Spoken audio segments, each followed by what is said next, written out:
We've got a special guest on the North Shore Drive podcast. Dave Dameshek is right here on the North Shore Drive podcast. I'm Chris Carter from the Pittsburgh Post-Gazette. We're going to talk a lot of things Pittsburgh. Steelers, sort of a step back now that the season is over. We talked about the season finale with Ray Fittipaldo on Monday. We want to take a little further step back on the Wednesday episode, but we'll also talk Pitt football and Pitt basketball. It's going to be a fun episode of the North Shore Drive podcast. Let's get into it. You are now listening to the North Shore Drive Podcast, a show on all things Pittsburgh sports from the writers of the Pittsburgh Post-Gazette, hosted by Christopher Carter.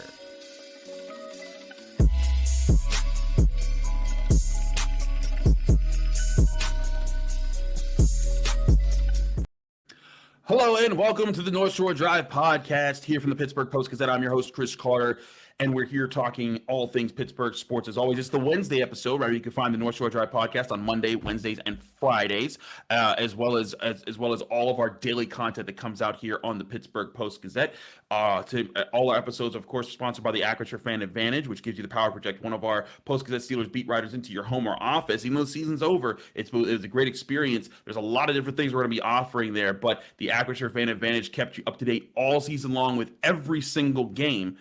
So that's something that we were happy to have there. You can go to post-gazette.com/Acrisure Fan Advantage to learn more and get a real edge on all things Pittsburgh Steelers. The season may be over, but there's going to be a lot of things we break down as the season rolls on at the Pittsburgh Post-Gazette. But that being said, we do have to talk about the Steelers in a more global sense, because when Ray Fittipaldo and I on the Monday episode, we did talk about that situation there. So bringing him in, wanted to bring in a guy who follows the Pittsburgh Steelers from afar. He's done a lot of national content that you've seen him on NFL Network and so many other different things over the years. But we've got my man, the legend himself, Dave Dameshek, on the show here. And there he is. I was wondering where you were, because so the funny thing is I see in the background, and I'm sitting here when the intro, I played the intro music, and I see your face gone. I'm like, did Dave leave? What happened? Then I see your shirt. I'm like, oh no, he's just leaning over. Okay, we're good. Did he have one of them Lamar Jackson poop attacks or something right in the middle of the show? No, indeed. I just wanted to make a dramatic entrance. That's all. I was freaking out here, man. That's why I was stalling for time for a little bit. I'm like, let me talk about some other things. Well, I don't know where Dave is, but he's here. Dave, how you doing, man? It's glad to have you on the show. I'm doing better for your company, and it's a real pleasure to speak with you, CC. We kibitz during the season and beyond, Absolutely. And as we sit here, vaguely disappointed that the football gods didn't smile on us. I am overall satiated by what I saw over the 17 weeks of regular season action. And what's further, I feel anxious. Nay, I wish you could just induce a coma and wake me up in September of 23, because I am ready to roll already with Ken Pickett and company into next season. I hear you on that. You can also find his podcast, -3 Extra Points, Mr. Lister, and Don't Call It a Comeback, which we've advertised on the show. So absolutely do check out all the great work that Dave does. He's also had me where I beat Brian Batko on Mr. Lister. Yeah, boy. Shout out to all the Jolly Rancher flavors out there. But Dave, you kind of got into the point I wanted to start with here. Is there is the mix of how to feel about the Steelers season right now. At 9-8, they finished 7-2 on the season. They just missed the playoffs, and no one's making excuses for them missing the playoffs as far as if that one call doesn't happen against the Dolphins. No, they needed to beat the Jets or the Dolphins or the Patriots or the Browns in the earlier part of the season, or not let a field goal get blocked or throw 3 interceptions against the Ravens. You could look at a million different things, but you and I think, agree on this principle that this was not the year the Steelers were going to be real contenders in the AFC. Their job was to be competitive, was to, kind of stay afloat and stay in the hunt for the playoffs, and to develop Kenny Pickett. And as far as those two things, then sure, if they had done better, like if they win some of those games and they get to host a playoff game, maybe, I don't think they win a division with how good the Bengals were this year, but if they get to play a playoff opponent and maybe they pull off a playoff win, that would have been great. But everyone knew this was not the season that they were going to dominate. And I think that it's a realistic expectation next year to be more excited about what the pieces they add and if they can take this offense to the next step while keeping the defense at a competitive level. Yeah. As we head into this offseason, free agency, for once, the cap is kind of the Steelers' friend. I mean, that's what happened. Obviously, curmudgeons may not want to acknowledge that or how significant that was. The Steelers are one of those teams that went right up to the edge of the cap for a decade and were able to keep getting away. Thank you, Khan and company, for being able to work around the cap, but it finally caught up with them because of the pandemic and everything else. And the roster overall took a hit going into 21. But before we get into the cap, like I say, probably favoring the Steelers, and as it does in pro football, for any team that is optimistic that they have found the guy that they need at the most important position. And I think that the Steelers have found that guy in Kenny Pickett. I'm just trying to mess with you. I think that I'll tell you, I now the cap is our friend, and the sweet spot for anybody who's been paying attention for any amount of time is pretty clear, that you want the real deal at QB, but on his rookie deal, because that allows you to really flesh out the roster all the way around him. And now there are certain guys who can successfully cover up all the warts on a deficient roster because that guy has taken up such a huge percentage of the cap. And maybe Josh Allen is one of those guys. I mean, he's not even gotten to the point where his hit is really damaging the rest of the roster, but Mahomes is getting there. Tom Brady has obviously done it. Ben Roethlisberger did it through the second half of his career pretty successfully, and so on. But these next 4 years, the window, I think, is now open. Now we have to see what happens in terms of free agency, what they get in the draft. But obviously that sets up pretty nicely a rare double whammy in the first round, 2 of the first 32. But let's go back to where you started 5 months ago. What were the expectations? Did you think this was a Super Bowl contending team? I highly doubt any of the cynics on the banks of the Three Rivers or outside thought that the Steelers might wind up in the Super Bowl if things went just right. What you wanted was some progress, and we saw that again at the most important position. I think you saw the offensive line really round into the shape, and I think that's the biggest happy surprise over these last 5 months is that there were several reasons for legitimate concern, but I think those went away.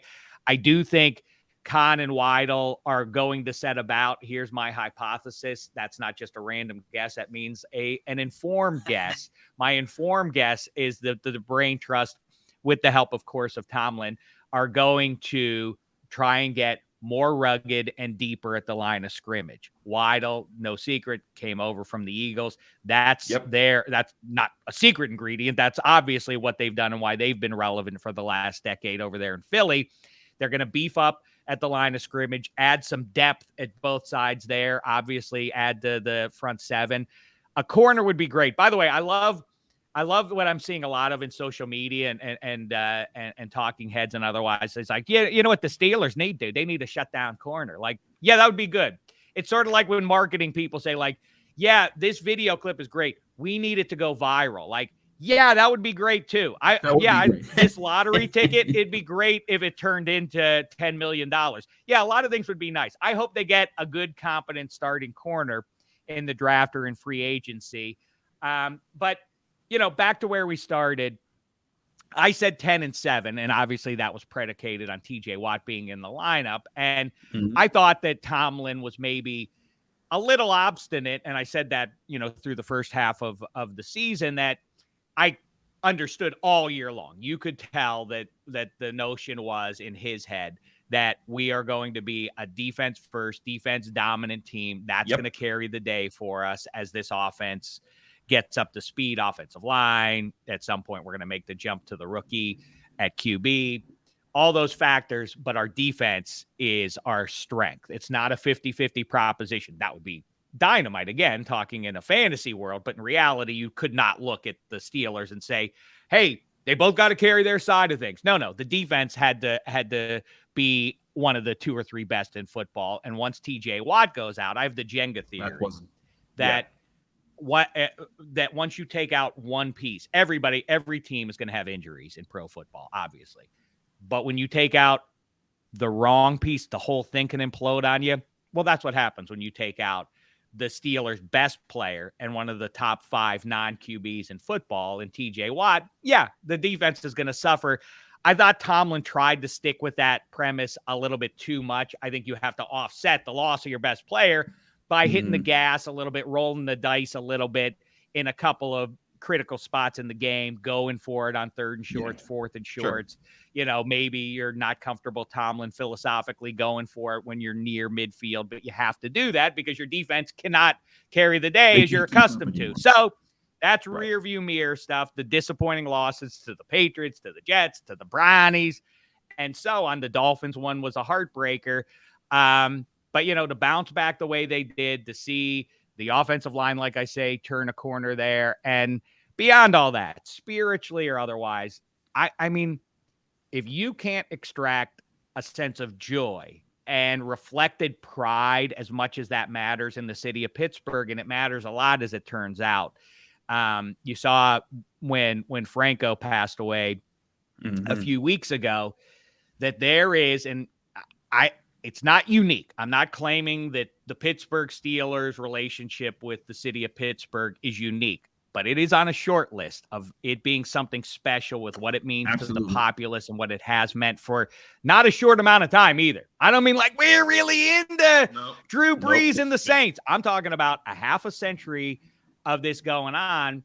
And, saccharine or otherwise, there is a deep connection with what the football team did to help boost the morale, the dignity, really, without getting hyperbolic, of the people of Pittsburgh. And that has carried through for 50 years now. And, I didn't care going into that Raiders game. It was a bummer. That's short selling it, but, really tragic that in the week that Franco was about to have his number retired, that he passes away a few days before. And the outpouring and what he meant to the city and everything, who cares what happens in that game? But when they gave the ball to Ken Pickett with 5 minutes to go and Tomlin was looking everybody in the eye and let me see your faces and all that kind of stuff, that he drove them down the field in that spot to beat the Raiders in a frigid situation in the clutch. To do that, man, that was downright moving to me. Call me a cheese ball if you want to. I loved it. And then for him to go to Charm City the following week and in the same situation, turn around and drive him down the field. So satisfying. And then, the cherry on top is beating them Brownies. Too bad the football gods didn't smile on us this time around like they did in week 18-21 when the Jags somehow beat the Colts and the Chargers survived the Raiders survived the Chargers to put us in. Great. This year it didn't work out. And I don't know that it's necessarily a terrible thing ultimately, because now you go in with a sense of confidence, a little bit of a heater to finish the season off, as opposed to going up to Buffalo. I disagree with people who say they would have been the sacrificial lamb, would have gotten destroyed up there. I think, in fact, it would have been an interesting yardstick to see how far this team has come from early October when they were humiliated up there to now. I think they would have been certainly more competitive. But either way, it doesn't end with glory and that game, or even if they were to pull an upset. So, and no injuries to worry about and otherwise. Like I say, now we have 6 months of nothing but plum optimism, Carter. How say you? I'm on the same page here. Like you went into this, first of all, when they played the Bills, they had no identity on offense. TJ Watt wasn't playing. The defense wasn't playing well. This was a different team that finished the season. And part of what you said, Mike Tomlin talked about grow up moments. He thought he did want to see the looks in his players' eyes as they were trying to win those games late in the season, especially with the Raiders and the Ravens games, with those being back-to-back game-winning drives. And those were, I know that they weren't playoff games, but those were playoff environments. They lose either of those games, they know their season is over. They know that everything is on the line in that moment. and you need to do it. One was at home in an emotional situation on a very cold night, and they pulled that off. The other was on the road against your division rival, who's also trying to win for the sakes of their playoff hopes. Because if they win that game, then the regular season finale becomes all that more important for the battling for the AFC North. So I'm right with you. I think they grew a lot this year, and is it a disappointment that they didn't get a chance to see how good they were in the playoffs? Absolutely. Should they have won some more of the earlier games? Sure, but realistic expectations. A lot of people had them finishing around this win rate, even if everything else lined up for them with TJ Watt and Minka Fitzpatrick and other guys who missed games this season.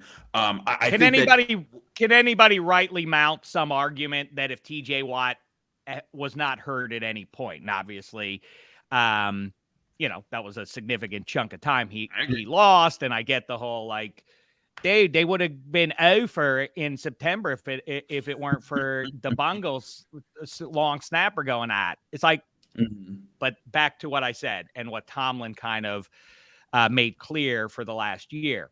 The idea was what you saw in week 1 in Cincinnati against the defending champions, all jacked up, ready to roll for another year, Joe Burrow and company. What you saw until TJ Watt, not coincidentally, went out way back in week 1. That's what the Steelers wanted to do week after week after week. And you saw a closer version of that in the back half of the season than you saw in the front half. But yeah, in the meantime, if TJ Watt is in there, do you think they don't get one more? Do you think they don't at least? In fact, my preseason prediction of 10-7 would maybe have been underrating where they could have been. I think they would have won Patriots, Jets, Browns, Dolphins. They would have won 1 or 2 of those games, right? If you have the best defensive player in football or in the conversation, they win one of those games. And now we're talking about a 10-7, 11-6 kind of team. And again, in the middle of a rebuild. Like, this is a team with a rookie quarterback, with a makeshift offensive line, with a defense that the linebacker situation didn't get to play out the way that you wanted to. You still don't have a pure number 1 shut them down corner out there. Like, this team had a lot of holes on it, and they were able to cover up most of them in the back end stretch of the season. We'll talk a lot more about the Steelers coming forward on the show, but I want to get Dave's thoughts on some Pitt-related things right here on the North Shore Drive podcast. But first, we got to talk to you guys about Valley Pool and Spa. Wouldn't it be nice if when the weather's getting cold again that you're going to have a place to chill in your home with a swim spa or a sauna from Valley Pool and Spa? Of course it would feel that way. Look at Dave playing it. I appreciate it, Dave. But relax and soak in a hot tub or a swim spa from Valley Pool and Spa before the snow flies again here in Pittsburgh. I know you don't got to deal with that much in Cali, Dave, but it got cold earlier this winter, and it's coming again. So before any of that happens, you can get anything like a refresh and rejuvenate in a Finleo sauna that's going to help melt your stress away faster than the Frosty in Aruba. You can save now on all in-stock hot tubs, swim spas, or saunas by visiting valleypoolspa.com. That's valleypoolspa.com.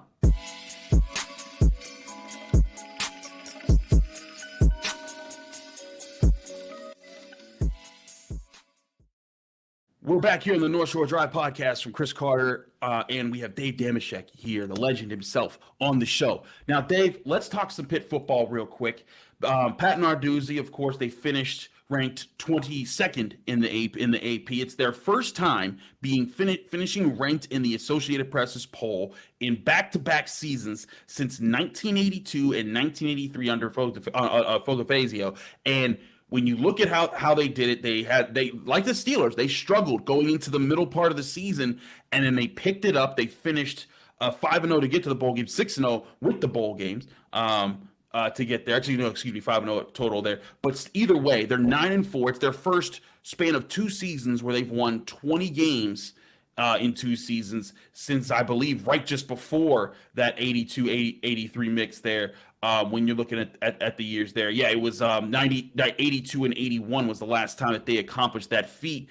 There are some out there that feel that Pat Narduzzi isn't doing enough for Pitt football and that they should be more relevant in the national conversation. They should be dominating the ACC because it's not as strong of a football conference right now, sans, Clemson and when another team rises like that. But I just being realistic, Dave, this program has taken steps up. When Pat Narduzzi took it over, they had three losing seasons out of their last four. No one knew where they were going.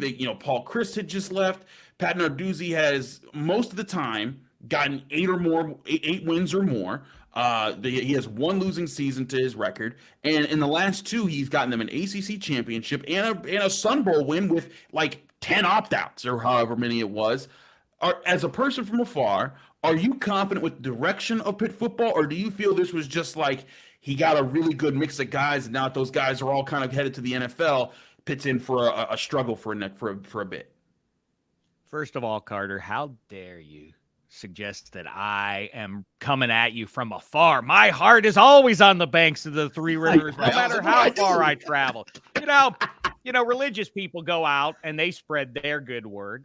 That's what I consider myself to be doing here on the left coast of the USA. I'm a Lemieuxist. I'm letting everybody know the good word about 66 and all matters black and gold, and where it comes to Pitt, to the blue and gold. Now, listen, I'm older than you, and I shudder to think if there had been social media back in the early 80s as we transitioned from Jackie Sherrill with Danny Marino and a loaded up team after the shameful. I mean, I'm glad you weren't around the experience, because that to me may still rank as my most painful my most painful loss as a Pittsburgh sports fan. I was there for David Volek. I saw some terrible, painful losses, but going in undefeated with Paterno and company rolling into Pitt Stadium, Danny Marino, two quick touchdown passes to Dwight Collins. He tried for a third. It skipped off his hands. Final score, Pitt 14, Penn State 48. I'm still not over it, but John Brown and Danny Marino in the Sugar Bowl helped me along the way. Then Fogerino came in there. I don't want to get into it. The late Foge. I'm not looking to knock him. But now, it's been a long wait. What people point to very often about the big brother, the Steelers, is like, dude, there's a long wait between Bradshaw and Roethlisberger. It's like, well, you're kind of ignoring some splendid moments in the 80s, knocking off the Oilers down in the Astrodome on New Year's Eve with Gary Anderson's boot and all that. That was a great moment. But yes, I get the lean year talk. In Pitt football, it has been mostly grim, minus some Mike Gottfried, Alex Van Pelt led nice moments there. And overall, where they miss, and it's, the nuance of right fit, and is this kid culture-wise the right fit, and is he 100%? I not knocking Keydon Slovis, but I wonder. I was waiting really for the season to end to hear, like, as it turns out, he had a little something wrong with his rotator cuff or something like that, because he, I did see him in Los Angeles in his freshman year, and he did kind of dip overall, but I thought this is going to be a great spot for him. He may not be Kenny Pickett, but this team has a real shot of getting to double-digit wins again. Okay, it didn't quite take, and I hate to hang it on a student athlete like that, but if Slovis was anything close to what I think most of us expected, they'd probably get the double-digit wins, and they're playing on New Year's Day and all of that. I think now, in terms of culture fit and everything else, just as I love Kenny Pickett going across the hallway to the Pittsburgh Steelers, again, spiritually, you have to take the shot. The Pitt kid who almost won the Heisman and resurrected the Pitt program, and he's sitting there in the first round. You better take him, Tomlin. You better grab him, because I want to see how this works out. Now, and if it doesn't work out, then we'll move on. Much like it sounds like the Bears may move on from Justin Fields and get Bryce Young. But anyway, this is a good culture fit. Phil Jurkovic, I like it. He's going to come in here, have a big year. That they are, that some of these kids are moving on to the NFL is great news overall, Pitt fans. I know you might lament specific losses. I wish we had that guy. So do I, selfishly. But ultimately, it favors the programs long-term that they're putting guys into the NFL. That's what those kids who are looking at where they should go to school are looking at above almost anything else. So that's good news. I like the continuity. I do like a lot of the guys that are returning there. I think Rodney Hammond is a legit banger. I don't think as great a year as we saw at running back this year. I don't think there's a major drop off there. I get it, two different kinds of runners, but still. So yeah, I am perfectly content as a longtime Pitt fan who really was down in the dumps about what happened to the Pitt powerhouse of my youth, always in contention for a national title, for any number of factors that are fairly obvious. That is probably not going to be the goal most seasons, but if you can be bowl relevant, conference relevant near the top most seasons, all seasons, and then thread the needle every half dozen or 10 years or so and kind of take a shot at being in the mix. And with the 12-team playoff, now that window is open, that's a reasonable possibility for this Pitt team. So, Narduzzi, like anybody else who watches Pitt football games, makes me crazy with his in-game decisions. It makes me crazy. But, there's a lot of evidence out there that supports that this is what you want if you're a Pitt fan right now. I went to Indiana University. Bill Mallory put him in bowl games, which was insane by Indiana Hoosier standards. And people, they got a little over their skis. They had to have a little bit more. They had to push it one step too far. We have to get rid of Mallory and go to the next level. Never got back to that level again in 30 years. Same thing here. Understand who you are, what you are. As I think Mike Tomlin, the philosopher, says, if you got red paint, this is who Pitt is. Red. This is in the short term, at least, this is as much as I think you can hope for. These are the good times, are as close as we're going to get in the 21st century.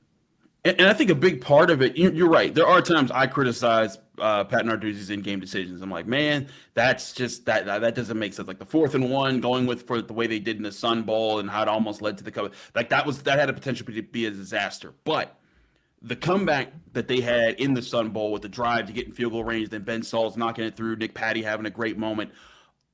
Most of that I attribute to the culture that they've established at Pitt football, that guys are ready to step up, and they've had guys waiting in the wings. Nick Patty, he was the backup quarterback for Kenny Pickett in 2020, let alone 2021.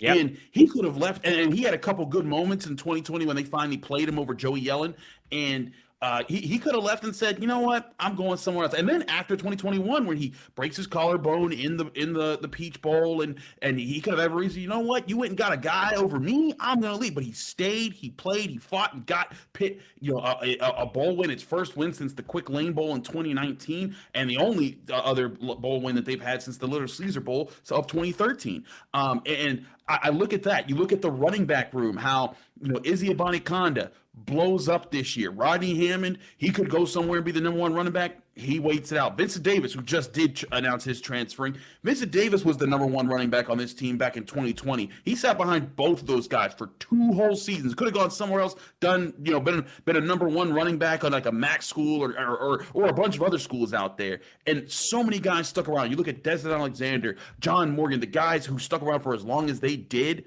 and fought as well as they did. That to me shows the direction that Pat Narduzzi has Pitt going. It's not just that they're winning games, it's that these people, these players that they bring in, they commit, they stick with it, they believe in the program, and Pitt's not out here breaking the bank in NIL monies, and maybe they will be someday if they get to that point. But they're not USC offering millions of dollars to every player that they want, and Pitt does have good NIL deals for a lot of for some of their good players. But this is by and large, I think, a credit to the environment that they've set up. Charlie Partridge as the defensive line coach, to me, the best defensive line coach, and maybe even the best position coach in all of college football. I think that you have all of that going for you right now, and I'm right with you, just by taking out the guy who, he's not going to take you to the pinnacle. He's not going to be Kirby Smart. He's not going to be Nick Saban. But you know what? He's making you a really relevant program right now and giving you a lot of really cool moments. I think Pitt fans, if you had told them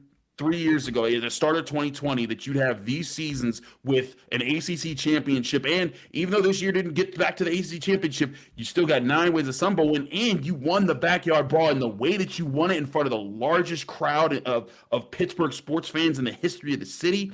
I think you'd absolutely take where you are right now.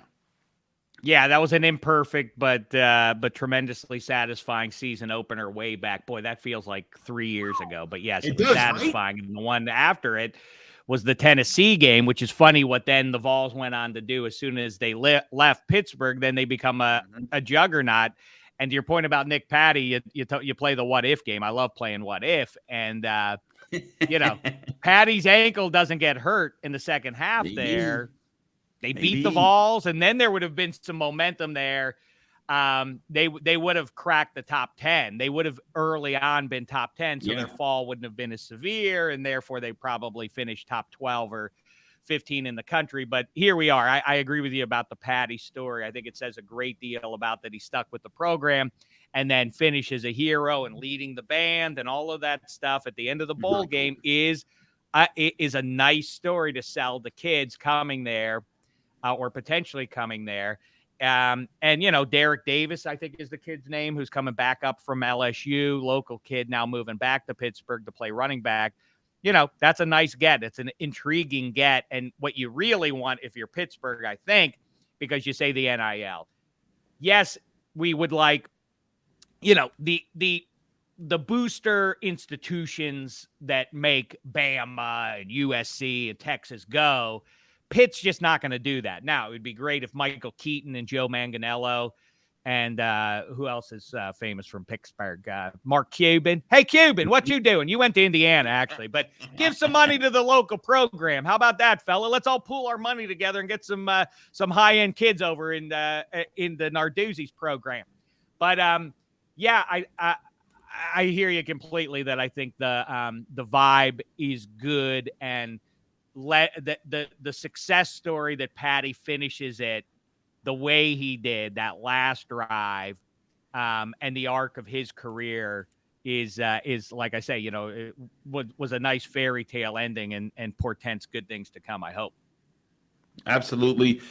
A lot of people might compare the situation where if you got rid of Pat Narduzzi right now, because you were hoping to get something that much bigger, to the situation that Pitt basketball was in with Jamie Dixon. A lot of people thought that, he's never going to get you over the top, go get somebody else. And then they fell down into the depths of Kevin Stallings, and Jeff Capel's been, he struggled for the first several years to kind of get it together. But now Pitt basketball sits ranked tied for second place in the ACC right now with at 4-1 in the conference, with their only loss being to the team that's undefeated in the conference in Clemson, and looks to have a chance to make it to the dance if they keep things up. I want to talk to Dave about Pitt basketball in just a minute here. But first, we got to talk to you guys about Yinzers in the Berg. Listen up, Yinzers, and that includes you, Dave. Yinzers in the Berg is the number one place that you go to for all your Pittsburgh sports apparel. They've got Steelers gear, Pitt gear, Penguins gear, Pirates gear, everything Pittsburgh sports they've got there. And they got two amazing stores in the Strip District. But if you're like Dave and you're not living in Pittsburgh these days, you can go online to their website, yinzerspgh.com, where they have stuff coming out all the time. There you go. He's got the Pirates hat. He's circling the P there. But this is a place where you can go. They got merchandise updating every single week. Tons of Pittsburgh sports gear.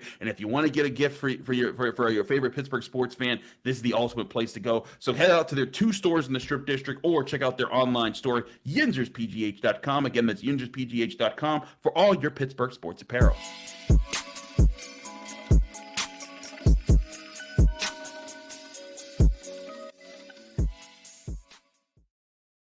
Back here on the North Shore Drive podcast, Chris Carter, Dave Dameshek. We're breaking things down for the Pittsburgh Post-Gazette here.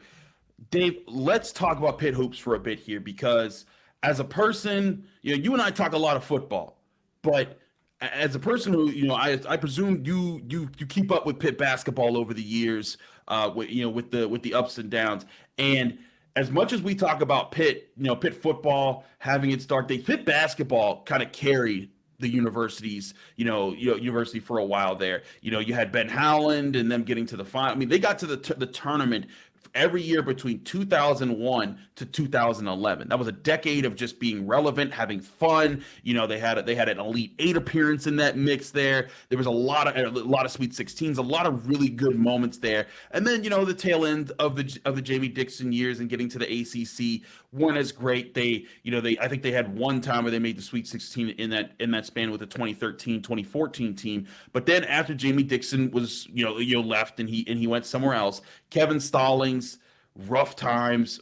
He goes 16-17 in his first year, and then just tanks, winning 0 conference games in his last year before he's axed. Jeff Capel comes in, has a build him up year, and then for about 2 years, he made Pitt basketball close to getting over the hump. They were just falling short of 500 in those years.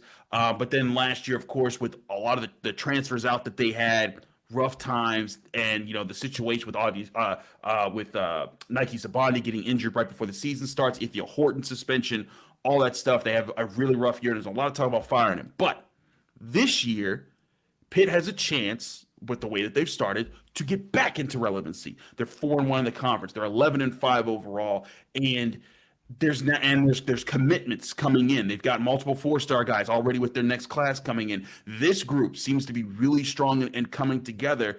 I think right now, Pitt basketball actually has the chance to kind of show, hey, no, this can get back to relevance. And that was something that if you had said even just last year, a few months ago, people would have laughed in your face.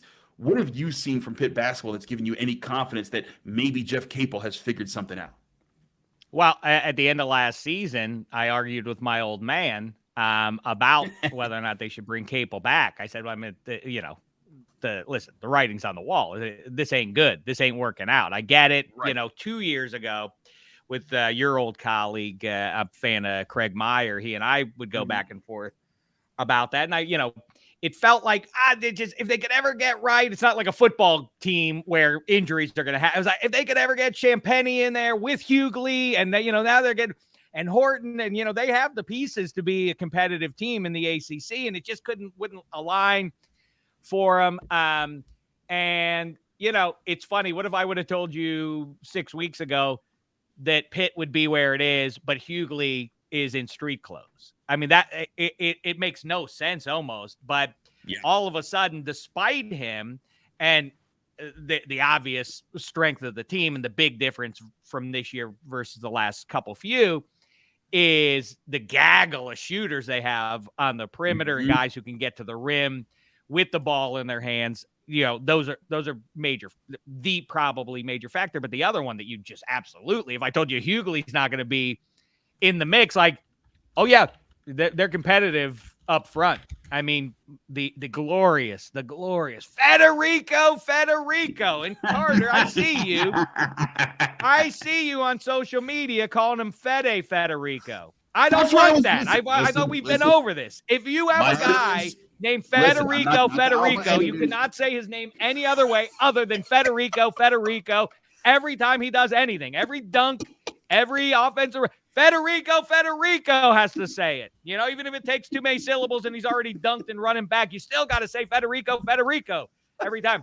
But the Twins are, by the way, that trio of guys, the Twins and Federico, combined 21 feet, 104 pounds. I cannot get over how they don't break.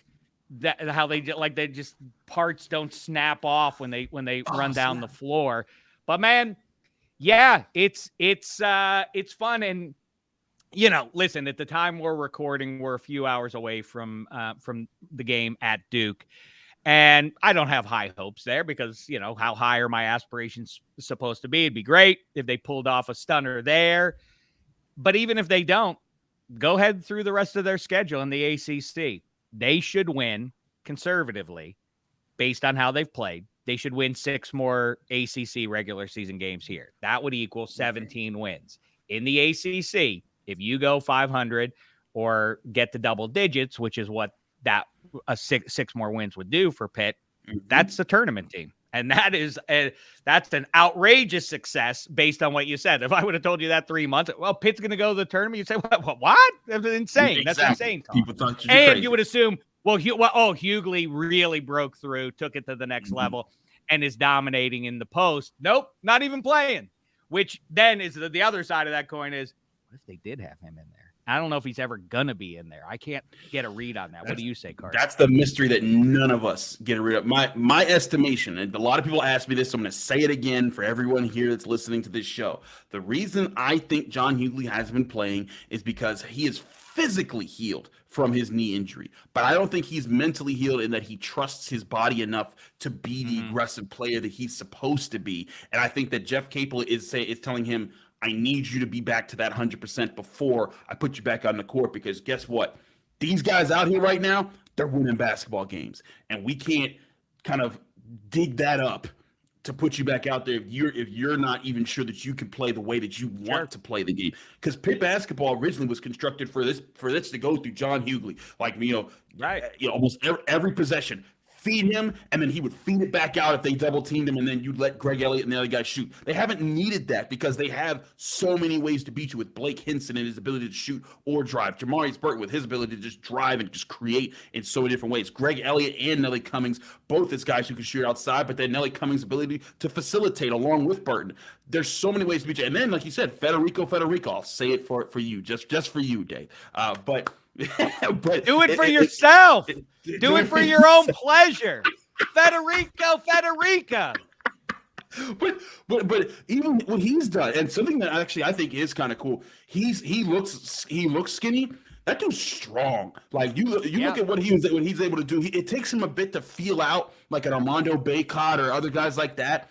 But once he figures out how to get leverage on a guy, they have a hard time getting around him, and I think it's a hidden thing. Blake Hinson even kind of he used to poke fun at him in practices because he wanted to pull it out of him. He's like, I actually don't poke at him anymore because now he knows how to get big and strong real quick, and it kind of gets a little too much at times. So I think they have found ways to beat opponents and different opponents. They beat Virginia, a number 11 ranked team at the time, whose defense was smother you, take you out of the game, and it looked like it did for a few minutes there.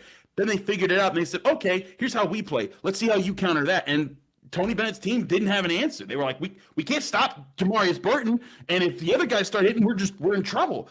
North Carolina went through a similar thing, and for a bit, Clemson was doing that until they just got hot shooting from deep at late in the game. I think this Pitt basketball team, there's been times where they were 8-2 and they just beaten Duke in 2020 with Justin Champagnie, and they said Pitt is back, and they fell off a cliff after that to finish with a losing season despite starting 8-2 in a shortened year because of COVID. But you heard the confidence and sort of the we should be ranked talk back then. You don't hear that from this group. All the guys every week, they're just, we got to focus on the next game. Win or lose, it's all about practice tomorrow and doing the right things. They're staying focused, and I think that not only the skills, but the environment, the mentality, the culture that Jeff Capel has kind of saved a bit here, because the culture kind of was Xavier Johnson, Justin Champagnie, Audie's Tony for a while, and then all those guys left, and he had to recreate it in 2 years, and here he is with that culture. We'll see how they play against Duke. I actually think that they stand a good chance to bang with those guys. But either way, we were talking about the gauntlet, quote unquote, here on the Post-Gazette in our Pitt mailbag show I do with Noah Hiles, my partner in crime, who's in Durham right now, about to cover Noah that Hiles game. Too. Yeah, he's another one of the younger guns that I am a fan of, helping Pittsburgh media out. You love Josh Carney, love the young fellas doing some good work, or the young people doing great work out there. But yeah, that's exactly right. I mean, they won the front two parts of that. The Clemson one was vexing because you felt like they, at some point you thought like they're getting pretty close. They're going to win this game now. Now they're going to be 3-0. They can go to Duke and no matter. Yeah, I love the charisma of Hinson. I think that's a legit factor for this team, the way he's playing. And he's an oddball looking guy, kind of with the big pot belly and kind of the tweener size and everything that he's got there. He's not a power forward exactly. He's not a small forward either. But I think he's got a lot to do with it. And if I'm not mistaken, he's back for one more year next year. So he'll kind of bridge that gap, as a lot of the other transfer kids, I think, are all done. Most of the kids move on after transferring, but I'm almost sure that they get Hinson back next year. Hinson has another year. Yes. Yeah. So, I don't know what becomes of Hughley. And now suddenly the premise flips, and next year it's going to be about, can they flesh out and find some shooters between now and then. But the transfer portal, that's the not secret sauce this year, is that boy, they hit on all those kids. Every one of those guys has worked out, which is weird because you brought guys in, Xavier Johnson and otherwise, as you say, Tony, and those guys were all recruits and to build the culture. And instead, somehow you backdoored into it by getting kids from SEC country and Colgate and other weird places. Absolutely. We'll see how they do. They get to play Duke tonight. If they beat Duke, they're 3-1 over that 4-game stretch that we thought that they would be lucky to go 2-2 through. And then they'd be 5-1 in the conference. And they got a lot of games coming up on their schedule after that. Georgia Tech, Louisville, Florida State, Wake Forest, 4 straight games against teams that if you looked at the standings right now, Georgia Tech and Louisville last place in the ACC. Florida State, Wake Forest kind of in the middle, but also neither have looked too. Wake Forest has been kind of okay. Florida State's 5-11 on the year. They've been really struggling. I think this is a big opportunity. Pitt wins this game and then goes, and then they handle their business against those 4 games. When we're talking in what will be a month's time, at the end of the month on January 28th, if they win these games and they're playing Miami, that could be the game that if they win, they're ranked, and now everybody's talking nationally about them. Not just okay, they're hanging in there, but like, okay, someone has to figure out how to beat this team because they are a problem in the ACC. We'll see if they. It brings us all the way back to where we started, which is, what were the expectations? I'm not over my skis. I don't think this is a team that probably is playing in the Final Four. No. But, I don't think they're in a position, obviously, and to your point about talking about we're disrespected and all that kind of stuff. You're not hearing that. They're not a team that can roll the ball on the floor and assume victory. Probably more likely 3-1 would be a fine result over the 4 games after this Duke game. Sure. And what we're talking about, that still gets them to the tournament. And, if they get in the mix that way, that's there's no spin you can put on it that would be negative. This is great news, and the program appears headed in the right direction. Absolutely. Dave, thanks so much. When we can talk about Penguins, we can leave the Buccos out, but if we're covering everything, let's cover everything. We'll fix them next time. Listen. Penguins, I start looking at them in March. That's when I keep my eyes on them. But then when I start really taking a closer look at them, that's when the playoffs get closer and you're starting to figure out where their seeding might be and just who they've added. Because how many times have we seen the best Penguins teams are completely different at the end of the regular season than they were at the beginning? That's when I want to take a harder look there. But I wanted to get your thoughts on all those things. Dave, you're spectacular as always.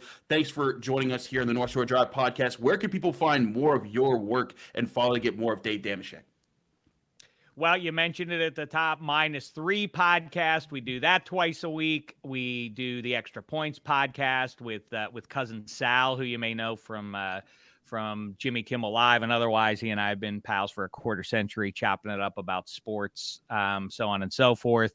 And just started a few months ago with the great Ryan Shazier. Don't call it a comeback, talking about all manner of comebacks, whether it's Geno Smith's comeback, Ryan Shazier's comeback, Deion Sanders bringing back HBCUs, and so on. We cover all those stories every week, and that's been a lot of fun too. But, talking about spectacular, Chris Carter, you are also spectacular.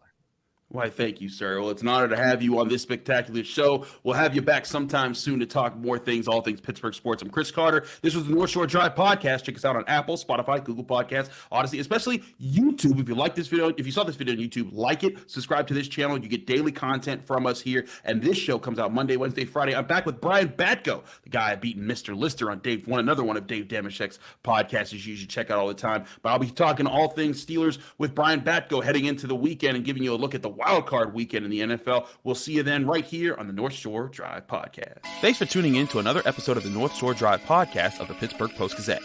If you're watching this video on YouTube, please like the video and subscribe to our YouTube channel.